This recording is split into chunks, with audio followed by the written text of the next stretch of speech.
So I'll go ahead and type in nano, and we'll preview what script 6 does.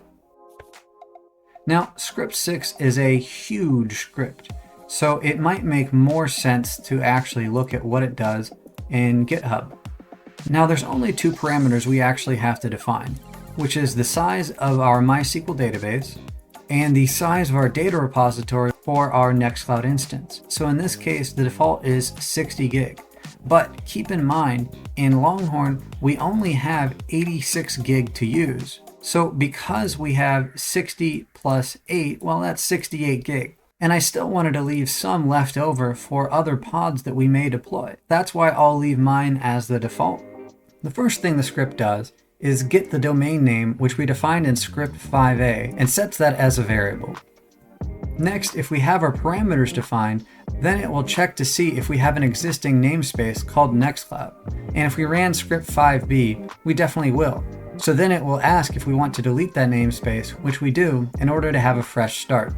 Next, we'll deploy an init instance of Nextcloud, which will then be used as a starter to then grab and modify the YAML file to make it have persistent storage.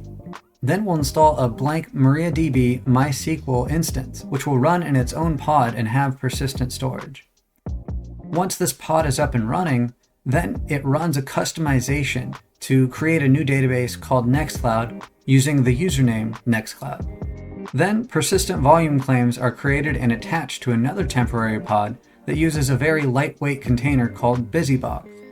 Config files from the Nextcloud init instance are then copied to a local directory on our admin VM, and then finally copied to the temporary pod with persistent storage.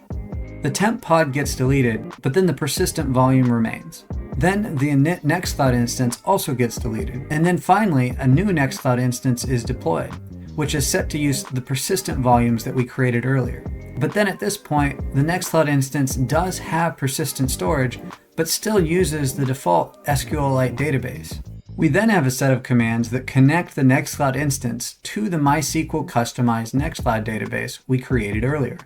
Once all of that's out of the way, it then creates a self-signed certificate.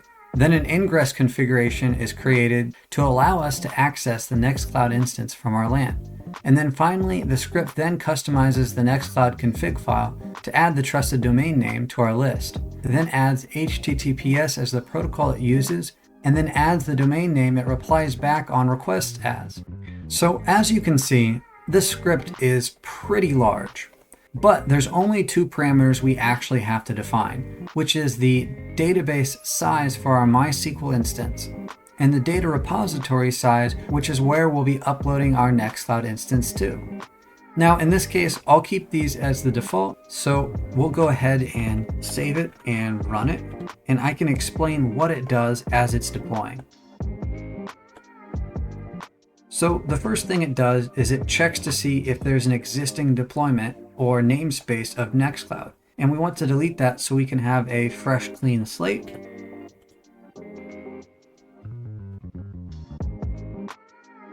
The first thing it does is deploy an init instance of Nextcloud, which does still use the SQLite database. This is just an init instance which will be deleted later. The reason we have to do this is to get the starter files for our Nextcloud instance, which will customize these later to make these persistent, and then use a more robust database. Next, we're deploying a more robust MySQL database using the MariaDB flavor of that database. And while this deploys, we can actually check on where we're at in our GitHub. So if you scroll down a little bit, we are in this section here.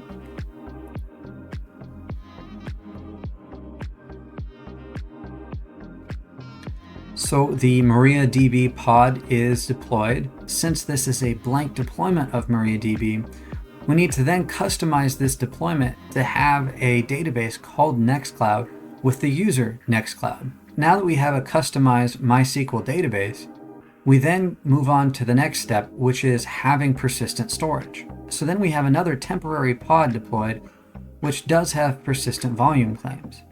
And we can see those persistent volume claims do exist here. And if we click volume, we can see we have them here. Not only do we have a 60 gig volume and an 8 gig volume, we also have a 10 meg volume which will be used for the config file itself. Then the config file of our Nextcloud init instance is copied to a local temp folder on our admin VM. Then once our temp pod is fully up, we can then copy that config file from our admin VM locally here back into this secondary temp pod itself. So we see the config file did get copied and it's displayed here. Then the temporary pod was deleted, but the persistent volume that contains this config file remained. The init instance was also deleted since we only needed that to get our config files to begin with. We then see a new deployment of Nextcloud was deployed, and we were waiting for it to come alive. Once our Nextcloud instance was deployed, we can see that it's running here. So it had persistent storage, but then it needed to connect to the database because it still used the default SQLite database. Then a few checks were made to make sure our Nextcloud instance was ready to be connected and our MySQL database was ready to be connected. Then a special command was run within our Nextcloud deployment to connect our MySQL database.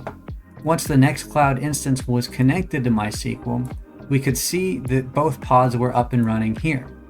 And now we see that there is a config file here that does in fact use the database type MySQL. But in this case, it doesn't have our trusted domain. So then a self-signed certificate was created and assigned. Then our config file was customized to in fact have our trusted domain. And finally, it checks for pod readiness. And now we can see that we do have a production-ready Nextcloud deployment that uses persistent storage and a MySQL database. Now I'll go ahead and hit refresh, and we can browse to it.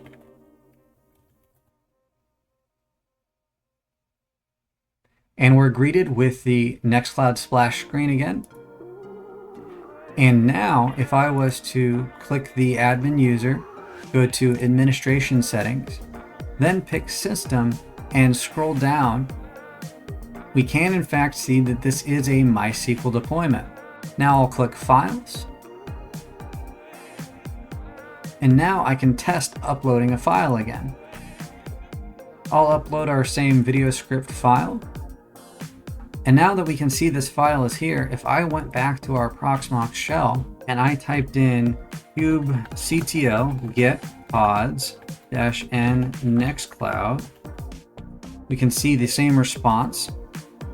And we can see that our pods are now running, both our MariaDB pod as well as our Nextcloud pod. And if I typed in kubectl delete pods and highlighted our Nextcloud pod name, and then specified our namespace Nextcloud, it will delete that pod. But then I can hit up arrow a couple times and we can see that we now have a Nextcloud pod that was redeployed and it is already ready and running. So I can go back to here and hit refresh. Now it may fail, but if I clear out the URL and just browse back to it, and then I click files, we can see our file is still there. That proves that we have persistent storage. And I can even do the same thing with our database. If I typed in kubectl delete MariaDB -0 in the namespace Nextcloud, we just deleted our database. But all we'd actually deleted was the pod that ran our database, not the database itself. So we can see we have a new pod that's deployed. Now it's not yet ready, so we may have to wait for it to be in the ready state before we can browse again. Usually for a MariaDB pod to come back online, it takes about 60 seconds. Okay, so we can see that it's ready now. And if I was to hit refresh, we still have a working Nextcloud deployment. And I can even click on this video script and download it. So now we have a robust, production-ready Nextcloud deployment that uses persistent storage and a MySQL database. Pretty cool. We can also check on this in Rancher and see how things are deployed.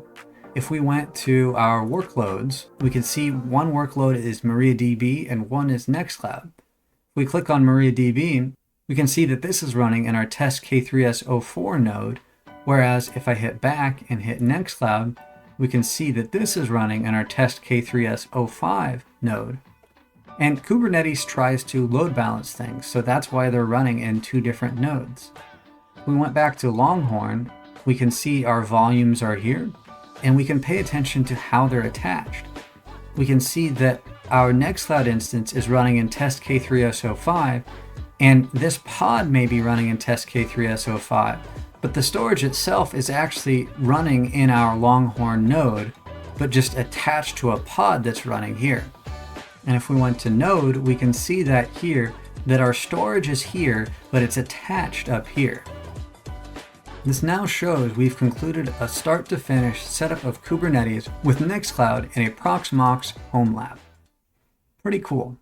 We've come a long way.